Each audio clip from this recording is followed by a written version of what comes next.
पुण्यातल्या भीमथडी जत्रेत दिवसेंदिवस गर्दी वाढत चालली आहे। भीमथडी जत्रेचा ग्रामीण बाज इथं आलेल्या प्रत्येकालाच भुरळ पाडतोय। संस्कृतीचा उत्तम मेळ इथं साधला जातोय।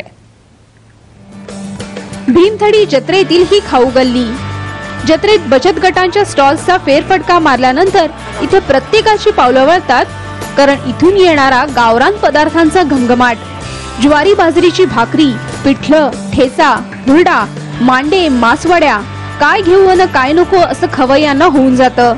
यामुळे भीमथडीत खाऊचे स्टॉल्स लावणाऱ्या महिलांची चांगली गडबड उडते।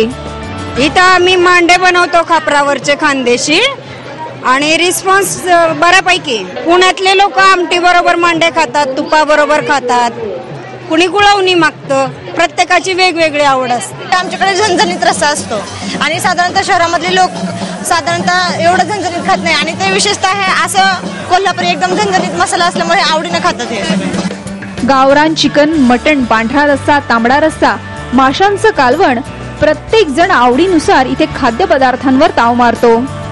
घरी सुद्धा अशा प्रकारे जेवण बनवायचा प्रयत्न करतो, पण तरी या चवीप्रमाणे होतच नाही कधी। एक वेगळी टेस्ट असते। खानदेशातली आपण मासवडी इथे घेतलेली आहे, त्यानंतर थालीपीठ, पिठला भाकरी आणि ठेचा, मिरचीचा ठेचा वगैरे ते घेतलेले आहे। घरी आलेल्या पाहुण्याला जेवून खाऊन पाठवण्याची प्रथा आजही ग्रामीण भागात जपली जाते।